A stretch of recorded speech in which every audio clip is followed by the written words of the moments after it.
예배는 내가 보좌의 축복을 누리는 절대적 시간입니다. 또 하나님과 나와의 완전한 축복을 누리는 시간이 예배 시간입니다. 유치원의 선생님들 조사를 해봤는데 코로나 이후에 어린아이들의 변화가 있는 중에 하나가 대부분 마스크 해제돼서 이제 유치원에서 마스크 벗고 아이들이 활동할 수 있거든요. 대부분 아이들 답답해 하니까. 근데 안 벗는 아이들이 많이 있대요. 안 벗는 이유가 코로나 걸릴까 봐 안 벗는 아이들도 있을지 모르지만 더 많은 아이들이 자기 표정을 남한테 노출시키는 거에 대한 두려움이 있대요. 부끄럽대요. 자기 얼굴을 친구들한테 내놓고 얼굴 그대로를 내밀고 대화하는 게 부끄러워졌어요. 그러니까 대인관계 어려움들이 온 거예요.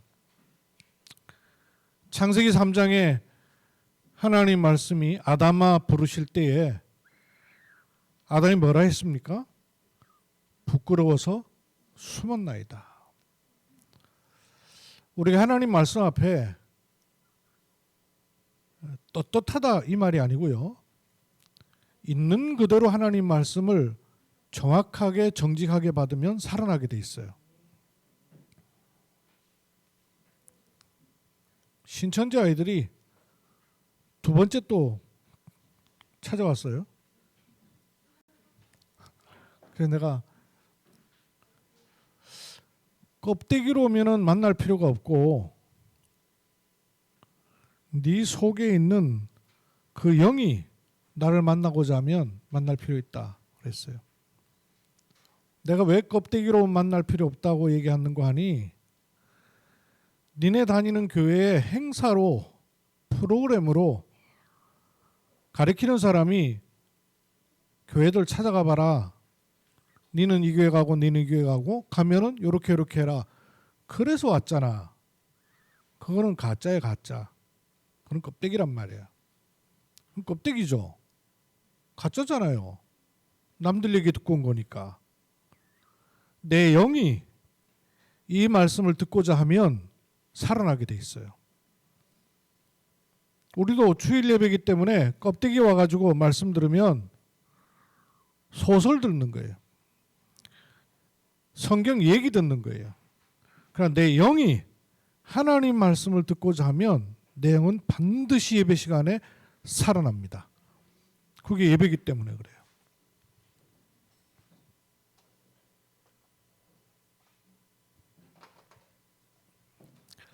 내가 구원을 받았다는 말은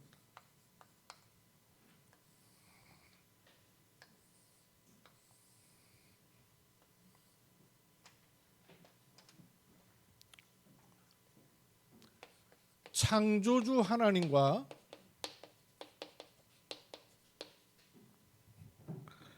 내가 하나 되는 것입니다. 그렇죠? 연결되는 것만이 아니라 창조주 하나님 안에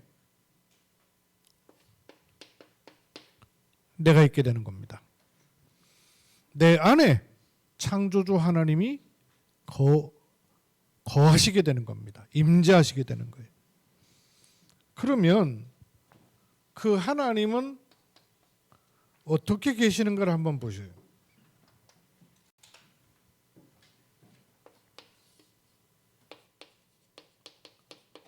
영원전부터 그래서 보좌의 그리스도예요. 보좌의 그리스도께서 임재하시는 겁니다. 근데 그분은 어떤 분이라 그랬어요? 영원전 그리스도이시요 성육신 하신 그리스도이시요 음부에까지 내려가사 사단을 멸하시고 부활하신 그리스도이시요 승천하셔서 만물을 다스리실 뿐만 아니라 재림 주로 서실 것입니다. 그래서 그리스도는 처음이요 나중이라 그랬어요. 영원 전부터 영원까지 그 그리스도는 만유를 다스리시죠. 특히 교회의 머리가 되셔서 교회를 통치하세요. 그뿐만 아니라 내 안에 죽어 없어질 숨 끊어질 생명이 아닌 새로운 생명으로 거하시고 내 안에만 거하시는 것이 아니라 우리와 함께 하십니다. 요 사실을 확신할 때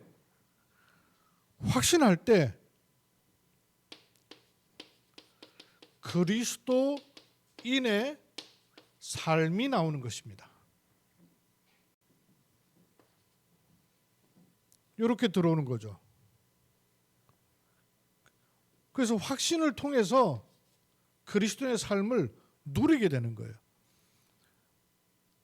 주어진 것을 누릴 수 있어요.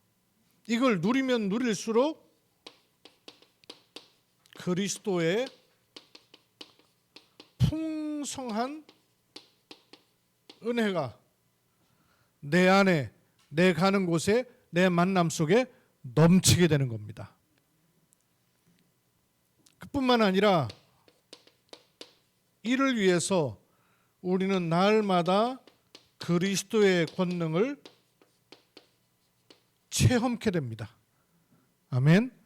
이게 신자의 삶이에요. 이런 축복을 계속 누려야 응답 25라는 말을 알아듣게 되는 거예요. 내가 응답을 받는다가 아니라 응답 25 속에 있게 되는 거죠. 그걸 자꾸 확인하는 거예요.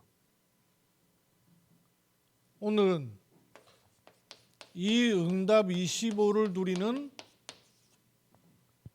완전한 통로, 성삼위 하나님 영원전부터 그리스도로 계시고 육신의 몸을 얻고 오셔서 교회의 머리로 내 안에 우리 안에 계신 그리스도께서 내 삶에 오시는 그 예수 그리스도의 권세, 그게 응답 25입니다. 이 말씀은 우리가 계속 현장 복음 메시지를 계속 지금 확인하면서 매달 누리고 있습니다. 15, 16과를 누렸고 오늘 이게 17과예요. 현장 복음 메시지. 예수님의 권세, 지금 더 명확하게 하려면 예수 그리스도의 권세. 부활하신 예수님께서도 하늘과 땅의 모든 권세를 내게 주셨으니 그랬어요. 요 그림 속에 들어있는 아주 중요한 7가지의 사실을 여러분 명심하고 날마다 체험하시길 바랍니다. 좀 꺼주셔도 되겠어요. 춥지 않으면. 7가지 사실을 여러분 확인하고, 신앙은 감정이 아니에요. 내가 믿습니다 아니에요. 사실이에요. 사실. 얼마나 명확한 사실이에요? 밥 먹으면 배부르죠? 왜 배부릅니까? 밥 먹었으니까. 그거보다 사실이죠. 분명한 사실이에요. 물건을 놓으면 떨어지죠? 왜요? 당기니까. 놓았으면 당기니까. 사실이에요. 첫 번째 사실, 창세기 1장 27절, 인간은 하나님의 형상대로 창조되었습니다. 이게 시작이에요. 그러니까 시작이 안 맞으면 다 안 맞게 돼 있어요. 하나님의 절대적 축복을 받을 수 있도록 하나님은 인간에게 하나님의 형상을 주어서 하나님이 지으셨어요. 그래서 하나님의 복을 받는 존재가 인간이에요. 절대적 사실입니다. 그렇죠? 그런데 왜 인간은 이 축복을 잃어버리고 놓치게 되었습니까? 성경이 밝히고 있어요. 창세기 3장 1절 6절 마귀의 유혹을 받은 거예요. 마귀의 유혹을 받아서 로마서 3장 23절 죄가 돌아버린 거예요. 하나님은 죄를 창조하신 분은 아니에요. 그렇죠? 선택하도록 놔뒀어요. 로봇처럼 만들지 않으시고 자유롭게 하나님을 택할 수도 있고 죄를 택할 수도 있고 만드셨는데 악을 택해버린 거예요. 사단의 말을 청종해버린 거예요.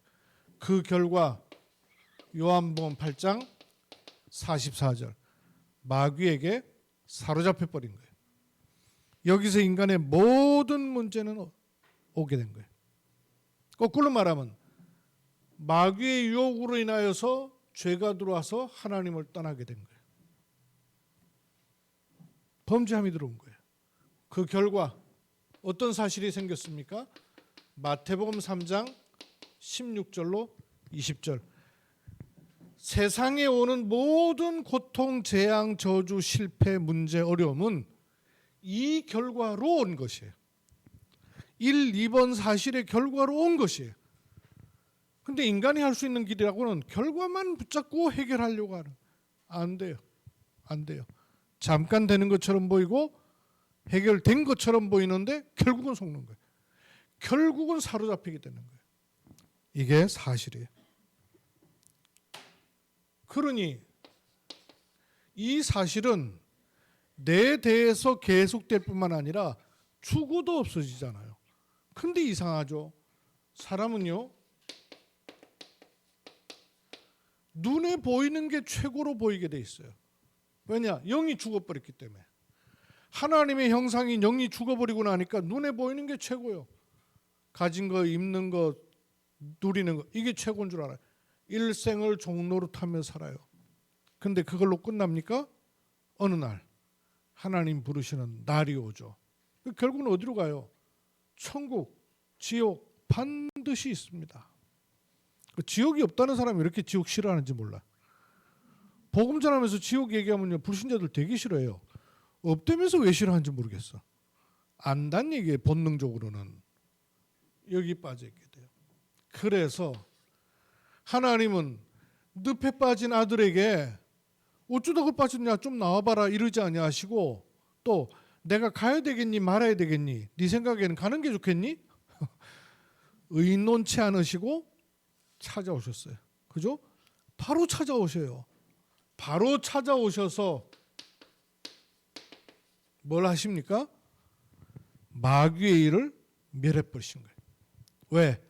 원수의 손에서 건져내시기 위해서 원수의 머리를 박살내신 거예요. 이게 사실이에요. 이 사실을 알고 믿는 것이 구원입니다. 원수의 머리를 박살내고 원수를 박살내실 일을 위해서 그 영은 하나님이시요 그 육은 사람으로 입으신 하나님이신 그리스도께서 오신 것입니다. 그분이 누구예요? 바로 예수. 그래서 예수를 영접한 자는 하나님의 자녀가 되는 권세를 주신 것입니다. 사실이에요. 이 영접한 자에게는 마태복음 11장 28절 이 생명을 계속 누리는 자에게는 수고하고 무거운 짐진 자들아 다 내게로 오라. 내가 너희를 쉬게 하리라. 하늘과 땅의 모든 권세를 가신 그리스도로 말미암아 문제를 이겨나가도록 하신 것입니다. 7가지 사실에 확인하십시오. 하나하나 확인하셔요. 포장된 사람으로 말고 가식적인 나로 말고 내 영혼이 여기에 대해서 하나하나가 다 아멘 되면 돼요. 그런 사람은 틀림없이 구원받은 사람이에요. 그러면 이렇게 구원을 받은 사람은 내가 이 구원의 축복을 누릴 수 있는 절대적 근거가 있어요. 근거가 있어요.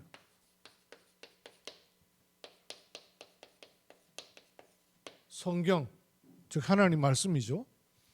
그런데 하나님 말씀에는 이스라엘 백성들의 얘기도 있고요. 심지어 전 세계에 나와 있는 법전의 가장 근본이 성경이에요. 성경에서부터 법이 시작된 거 아니에요? 많은 게 기록이 돼 있으나 성경에 이 7가지 사실의 가장 핵심적 내용이 뭐겠어요? 요거란 말이에요. 요거 이전을 BC, 요거 이후를 AD라 하는 거예요. 그렇죠? 그리스도 오시기 이전, 그리스도 오신 이후. 그래서 성경은 단순한 예수님을 얘기하는 것이 아니라 예수 그리스도께서 무슨 일을 하셨느냐, 그게 권세예요. 성경은 예수 그리스도의 권세를 기록한 것이 주 목적입니다. 성경 66권은 사랑하라, 뭐 이렇게 율법을 지키라, 선을 행하라, 남을 섬기라 있지만 주 목적은 뭐냐? 왜 인간에게 문제가 왔느냐? 그 문제를 하나님은 어떻게 해결하셨느냐? 그걸 믿는 자에게는 어떤 일이 일어나느냐? 한마디로 말하면 예수 그리스도의 권세를 기록하는 것이 주된 목적입니다. 그래서 이 그리스도를 영접한 자는 하나님의 자녀가 되는 권세를 주신 것이에요. 오늘 본문을 읽었죠. 마태복음 28장 18절로 20절. 하늘과 땅의 권세가 예수 그리스도 안에 주어져 있습니다. 마태복음 9장 6절에는 예수 그리스도께 죄를 사하는 권세도 주어져 있습니다. 인간에게는 죄 사할 수 있는 권세가 없어요. 그죠? 죄 사할 수 있는 권세가. 재판관이 법에 의해서 이 사람의 죄를 해결했다라고 만기 출소 이렇게 시켜주잖아요. 그건 재판관이 하는 게 아니에요. 법이에요, 법. 그죠? 그 판사가 하는 일이 개인 일이 아니란 말이에요. 그 권한이고 그 직분이에요. 왜 그렇게 했느냐? 그리스도 직분이 그렇다 그 말이에요. 그리스도라는 직분을 알리기 위해서 판사라는 직분이 세상에 통용되는 거예요. 판사가 죄를 사는 게 아니에요. 죄를 사하는 권세는 재판관에게만 있다 그 말이에요. 그죠? 죄를 사하는 권세는 그리스도께만 있다 그 말이에요. 마가복음 1장 27절에는요. 예수 그리스도의 권세가 얼마나 엄청난지 그분의 말씀도 권위 있게 들리는 거예요. 세상 말 같지 않은 거예요. 세상 지식 같지 않은 거예요. 골로새 1장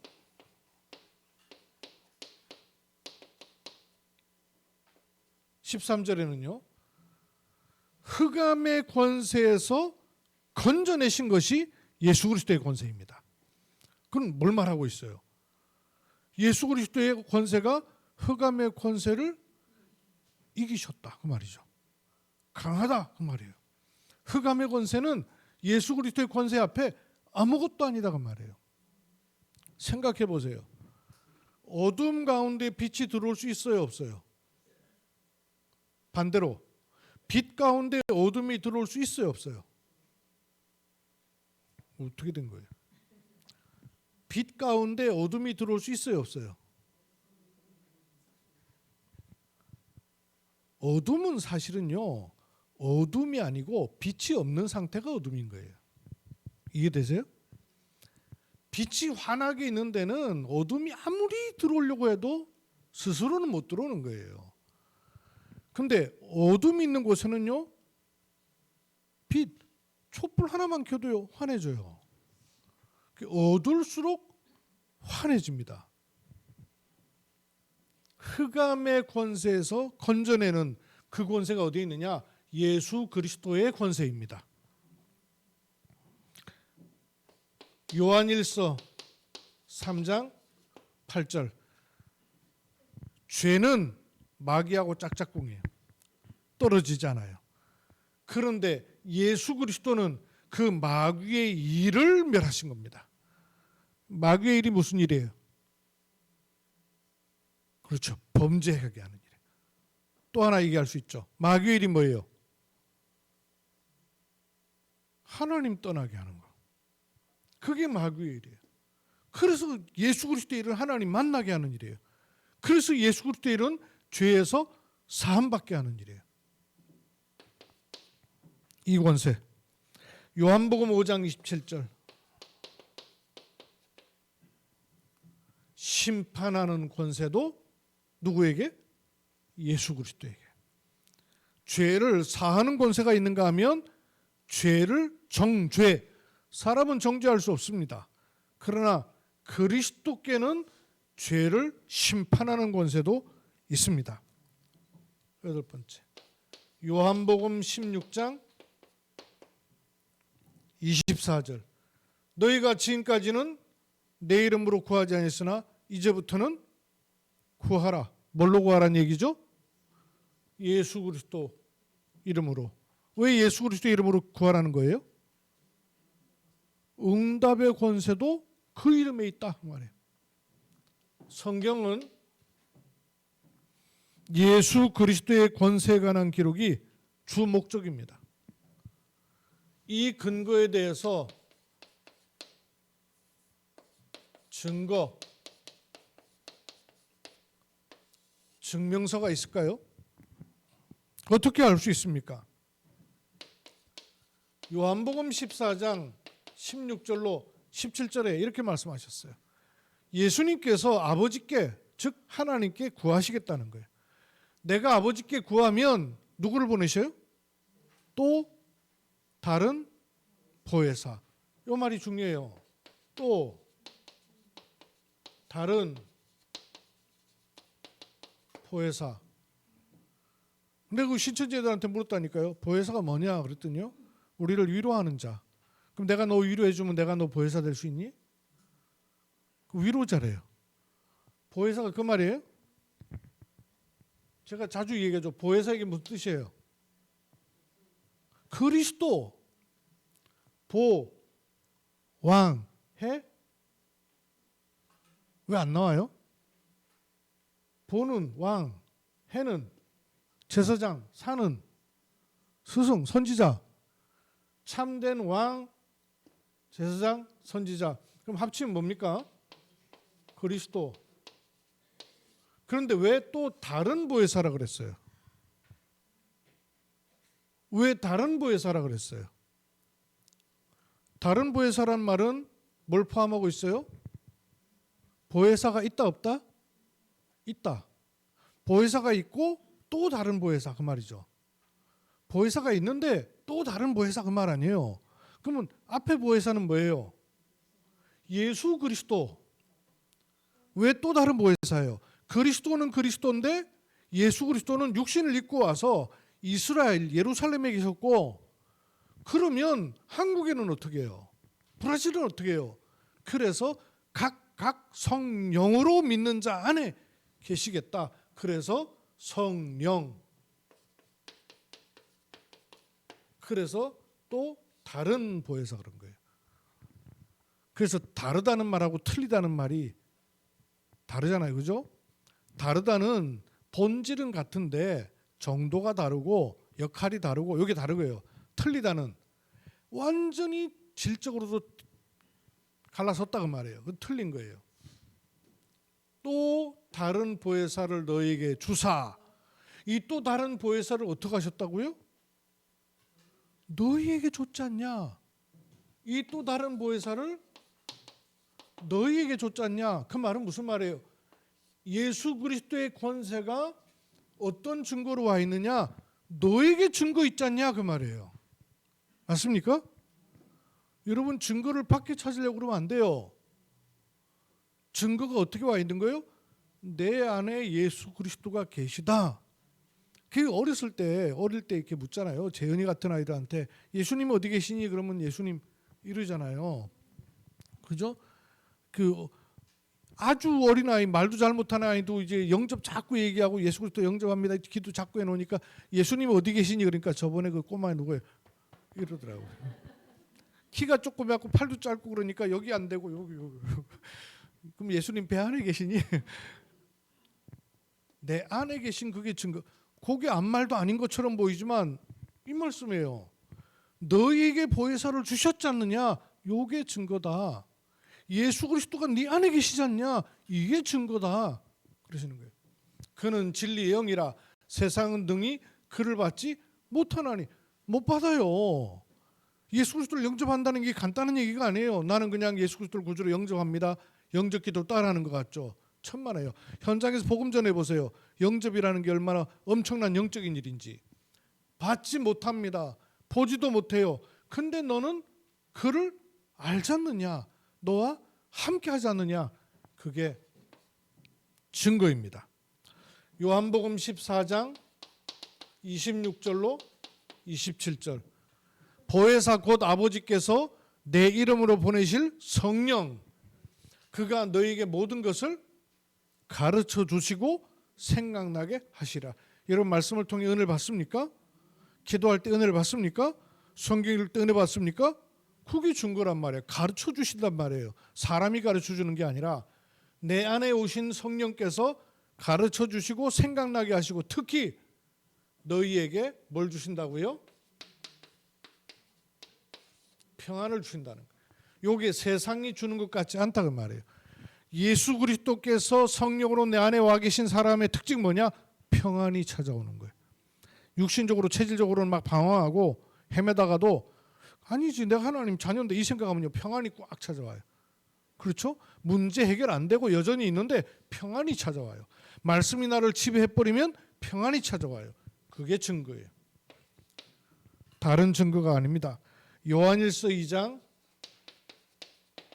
20절로 22절 이렇게 말씀하셨어요. 너희는 거룩하신 자에게서 기름 부음을 받고 모든 일을 아느니라. 내가 너희에게 쓰는 것은 너희가 진리를 알지 못하기 때문이 아니라, 이 말은 증거가 어떻게 와 있냐? 진리를 알게 된다 그 말이에요. 그럼 진리 반대는 뭐예요?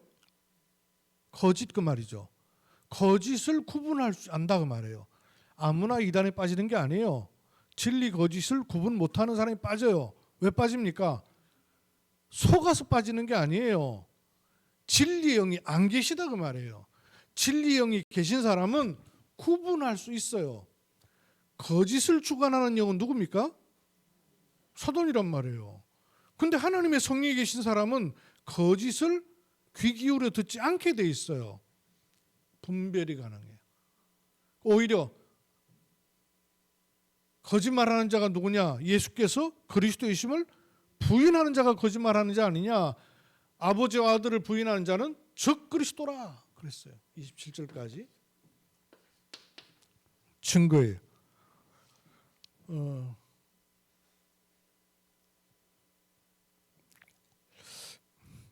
그 다음에 마태복음 11장 28절이에요.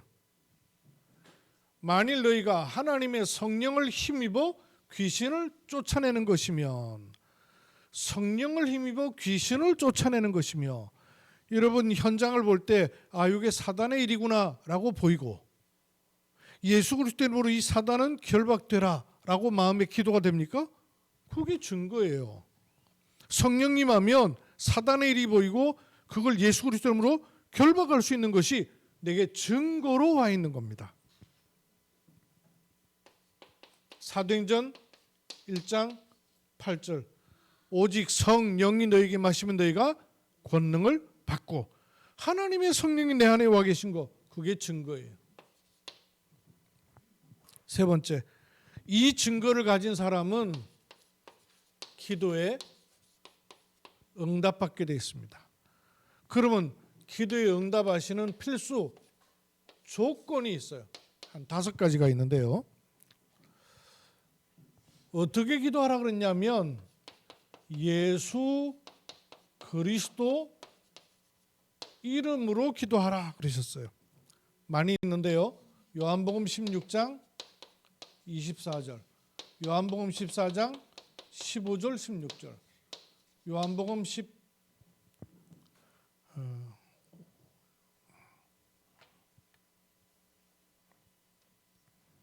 14장 13절 14절, 15장 16절 전부 하나같이 이름으로. 두 번째, 어떻게 기도 응답 받느냐 하면 약속을 믿을 때 그 일이 내게 권세로 임하게 되어 있습니다. 히브리서 11장 6절에 보니까 하나님께 나아가는 사람은 두 가지여야 돼요. 뭐냐? 하나님이 계신 것. 두 번째는 찾는 자들에게 상 주시는 것. 요걸 믿어야 할지니라. 히브리서 6장 13절로 20절.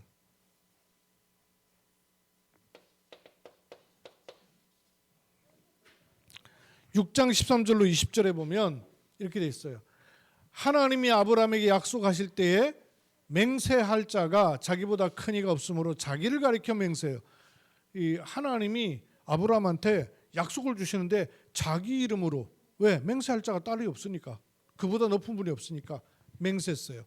이르시되 내가 너에게 두 가지를 약속했어요. 첫째는 복을 주고 복을 줄 거다. 두 번째, 번성하고 번성케 할 거다. 두 가지 약속했어요. 뒷절에 이같이 오래 삼아 약속을 받았어요. 아브라함이. 사람들은 자기보다 더 큰 자를 가리켜 맹세하자요. 맹세는 그들이 다투는 모든 일의 최후 확정, 끝이라고 말해요. 맹세하는 것. 그 다음, 하나님은 약속을 기업으로 받는 자들에게 그 뜻을 변하지 아니함을 충분히 나타내시려고 그 일을 맹세로 하나님 보증했어요. 이는 하나님이 거짓말할 수 없어서 두 가지 변하지 못할 맹세. 첫째는 뭐였어요? 복 주겠다. 두 번째는 번성케 하겠다. 두 가지 변하지 않는 사실을, 그 앞에 있는 소망을 얻으려고 피난처를 찾은 우리에게 큰 안위를 받게 하려 하심이라 그랬어요. 친히 맹세하셨어요. 약속. 그걸 믿는 겁니다. 그러면서 그 뒤에 보니까 20절에 보니까 그리로 앞서 가신 예수께서 멜기세덱의 반차를 따라 영원히 대제사장이 되어 이랬어요. 여기 멜기세덱의 반차라는 말이 나왔어요.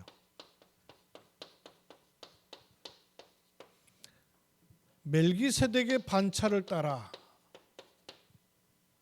이 말에 의견이 분분하고 해석이 많아요. 그런데 별다리 해석할 거 없이요. 히브리서 7장, 6장 뒤가 7장 아니에요. 그죠? 7장을 여러분 시간이 없어서 제가 안 하겠습니다. 1절로 13절을 읽어보면 잘 나와 있어요. 멜기세덱에 대해서 뭐라 그러냐? 처음도 없고 끝도 없고 시작도 없고 나중도 없고. 그 말은 계보를 따라 남자의 후손으로 온 사람이 아니다 그 말이에요. 그러면 멜기세덱이라는 사람을 얘기하는 게 아니라 여기 13절을 보면 뭐라고 되어 있냐면 아론의 반차를 쫓아서 대제사장이 오는 거 아니냐. 그렇죠. 대제사장은 계보를 따라서 쭉 오는 거니까. 근데 멜기세덱의 반차는 그런 계보를 따라서 오는 아론의 반차가 아니고 멜기세덱의 반차를 따라서 오시는 분이 있다. 제사를 드릴 때 대제사장의 계보를 따라오는 사람의 권한으로 너희가 지금까지 제사 드리지 않느냐. 그런데 아브라함은 멜기세덱에게 11절 드렸다. 왜 멜기세덱에게 11절 드렸느냐? 대제사장으로 오는 일로 다 될 것 같으면 필요 없는 일 아니냐. 그렇게 안 하고 시작도 없고 끝도 없는 멜기세덱에게 11조를 드린 것처럼 인간의 계보를 따라오는 아론의 반차가 아닌 시작도 없고 끝도 없는 그 반차를 따라오시는 분이 오실 것이다. 그 말이에요. 그게 누구예요? 메시아 그리스도라는 말이에요. 그래서 멜기세덱의 반차를 따라 그 말입니다. 그 말은 멜기세덱의 계보를 따라온다는 말이 아니에요. 멜기세덱의 계보를 가문을 따라온다는 말이 아니라 아론의 가문으로는 안 되기 때문에 하나님이 직접 보내시는 하나님의 방법, 그 방법으로 오시는 분이다. 그 뜻입니다. 그걸 보시면 되겠고요. 세 번째, 하나님의 뜻을 구하는 올바른 동기라야 됩니다. 요한일서 5장 14절, 그의 뜻대로 무엇을 구하면 들으시므라. 야고보서 4장 3절, 정욕대로 잘못 구하지 아니하면 된다 그랬어요. 네 번째, 응답받는 기도는 어떤 기도냐? 영적 권세를 사용해야 돼요. 예수 그리스도의 권세가 주어져 있으니까 이 권세를요 쓰는 겁니다. 사용하는 겁니다. 마가복음 3장 15절, 권세를 사용하는 겁니다. 마가복음 6장 7절에도 나와 있어요. 또 마태복음 10장 1절에도 권세를 사용하는 겁니다. 12장 29절, 강한 자를 결박할 수 있는 권세를 사용하는 겁니다. 예수 그리스도 이름을 주셔서 이 일을 이루시게 되어 있어요. 예수 그리스도의 이름은 요한일서 3장 8절, 하나님의 아들 나타나신 이름. 그 이름은 에베소서 2장 1절로 2절, 죄와 허물로 죽었던 너희를 살리신 이름입니다. 에베소서 6장 10절로 20절, 그래서 그 이름으로 전신갑주를 입을 수 있는 겁니다. 다섯 번째, 어떻게 기도 응답받느냐? 예수 그리스도 이름. 어떻게 응답받느냐? 약속을 믿음으로. 어떻게? 하나님의 뜻을 구함으로. 그리고 영적인 권세를 사용함으로. 마지막으로 죄에서 떠남으로. 여전히 똥물 뒤집어 쓰고 있으면 안 돼요. 목욕한 자는 새로운 곳에 들어가야 되는 것이에요. 시편 66편 18절, 시편 66편 18절, 마음의 죄악을 품으면은 듣지 않으신다 그랬어요.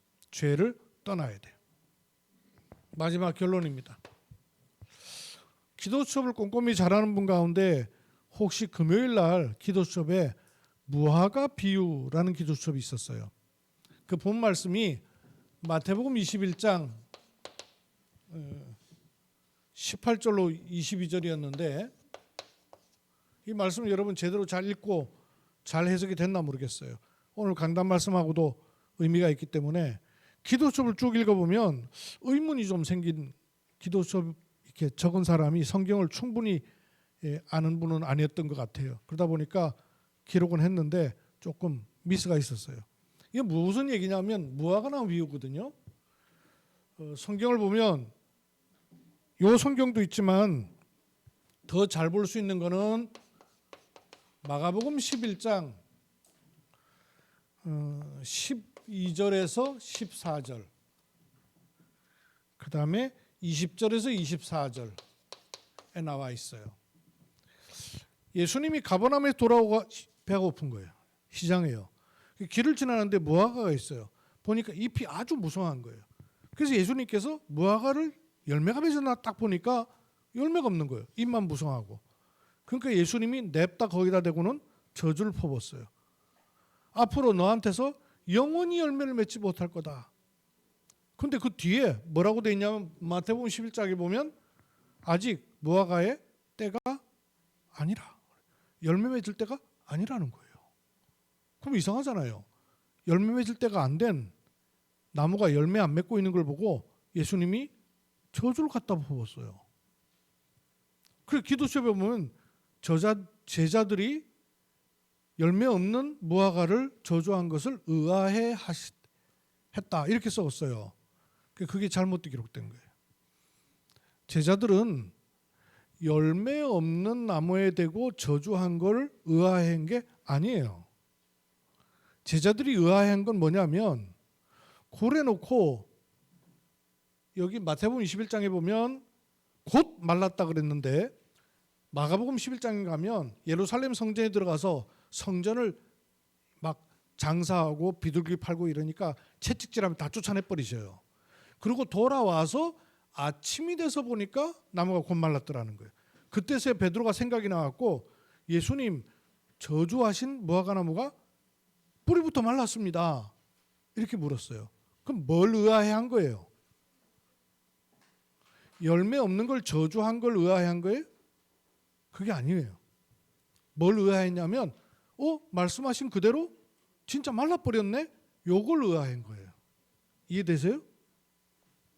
이거 왜 그러냐면 우리는 무화과 잘 모르잖아요. 근데 그 동네 사람들은 무화과 나무에 대해서 잘 알아요. 무화과 나무가 이파리가 막 펴 있다는 말은 이미 열매를 맺었다 그 말이에요. 왜? 무화과는 열매 맺고 난 다음에 잎이 나오도록 돼 있어요. 벚꽃은 벚꽃 피고 난 다음에 그 다음에 이렇게 이파리가 파래지잖아요. 이파리보다 꽃이 먼저 나온단 말이에요. 이해되죠?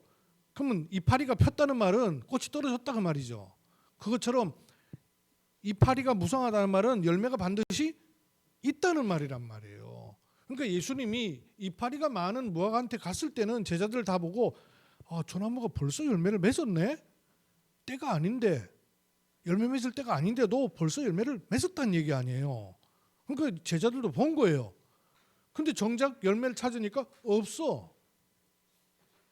왜 없냐면 때가 아니라서 열매를 맞은 게 아니라 이파리는 무성한데 열매가 없다는 말은 열매도 없는 주제에 이파리만 무성하다 그 말이에요. 유혹하고 있는 거예요. 미혹하고 있는 거예요. 열매가 없으면 이파리가 없어야지. 때가 아니니까. 근데 열매도 없이 이파리만 무성하다. 그게 종교다 말이에요. 종교. 종교는 열매는 없는데 이파리만 무성한 거예요. 그래서 사람들을 자꾸 미혹하는 거예요. 하나님의 때도 모르고. 그러니까 마치 예루살렘 성전과 똑같은 거예요. 예루살렘 성전이 겉은 잘 져놓고 사람들은 엄청 와갖고 제사를 엄청 드리고 있는데 속에는 복음 빠져버렸어요. 그리스도 빠져버렸어요. 그 성전을 청소했단 말이에요. 똑같은 얘기예요. 이해가 되시죠? 이파리가 무성하다는 말은 열매가 있다 그 말이에요. 그래서 찾았는데 보니까 열매가 없더란 말이에요. 요게 미혹하고 있는 종교라. 그래서 예수님이 거기다 대고 저주하신 거예요. 종교에 대고 저주하신 거예요. 맞아요, 틀려요. 종교는 당연히 저주되죠. 영원히 열매 맺을 수가 없죠. 그러니까 이파리만 무성하고 열매 없는 나무를 보고 저주한 걸 제자들은 하나도 이상하게 여기지 않았어요. 그건 이상하게 여긴 게 아니에요. 뭘 이상하게 여겼냐? 진짜 말씀하신 대로 나무가 빼짝 말랐네? 그걸 이상하게 여긴 거예요. 그래서 예수님 말씀하신 대로 나무가 막 뿌리부터 말라버렸습니다. 이러니까 예수님이 거기다 대고 중요한 메시지를 주셨어요. 뭐라 그랬냐? 하나님을 믿어라. 하나님을 믿어라. 너희가 말한 것을 그대로 믿고 말하면 산이라도 옮겨질 거다. 어떻게 산이 옮겨져요? 도저히 일어날 수 없는 일인데 그게 하나님의 뜻에 맞는 일이라. 그래서 하나님의 뜻 가운데서 그거를 말하면 그것조차도 그렇게 될 것이다. 그 말이에요. 나는 처음에 이걸 모르고 희한하네. 아니 열매 때가 안 됐는데 열매 때가 안 된 열매에다가 무화과에다가 왜 저주했으며 저주한 거를 이상하게 여긴 제자들이 예수님 어째 이랬나요? 이렇게 물었을 때 예수님이 뭔 대답을 해야 돼요? 그거는 열매 없는 나무를 내가 저주한 이유는 이것 때문에 저주했어. 요래 대답이 나와야 정상 아니에요. 근데 그 얘기가 온데간데 없고 난데없이 하나님 믿어라. 산을 옮길 만한 믿음을 가져도 그대로 되리라. 연결이 안 되는 거예요. 연결이. 난 무화과 잘 모르니까. 그게 뭔 뜻이지? 내가 궁금했단 말이에요. 그래서 묵상을 계속했어요. 아니나 다를까 성경을 좀 읽은 사람은요. 여기 궁금했었던가 봐. 이래가지고 나처럼 궁금증을 가진 사람이 꽤 있었더라고요. 내가 이제 그 얘기를 했어요. 내가 묵상한 바로 보니까 이 무화과에 대해서 몰랐구나. 무화과가 열매를 맺고 난 이후에 잎사귀가 무성하기 때문에 겉에서 볼 때 이파리가 무성하다는 말은 열매가 이미 맺혀져 있다 그 말이거든요. 그런데 차준이 없는 거예요. 미혹하는 겁니다. 종교처럼 미혹하고 거칠에만 하고 있는. 아까 제가 마스크 쓴 얘기했죠. 예수님 앞에도 우리가 마스크 쓰고 썩이냐고 말이에요. 예수님 앞에서도 우리가 마스크 쓰고 가짜로 포장하고 인생을 살겠냐고 말이에요. 그런 부끄러운 인생으로 살겠냐고 말이에요. 그러나 내가 하나님 앞에 정확하게 보면 하나님의 뜻과 계획이 보이고 깨달아져요. 그럼 그것은 말한 대로 되리라. 저는 이번 주에 큰 메시지 받았어요. 말한 대로 되리라. 복음 가진 사람의 기도입니다. 복음 가진 사람의 기도는 즉 언약 가진 사람의 기도죠. 요게 망대가 되는 거예요. 뭔 일을 해서 망대를 세우는 게 아니에요. 내가 하나님을 정말로 믿는다.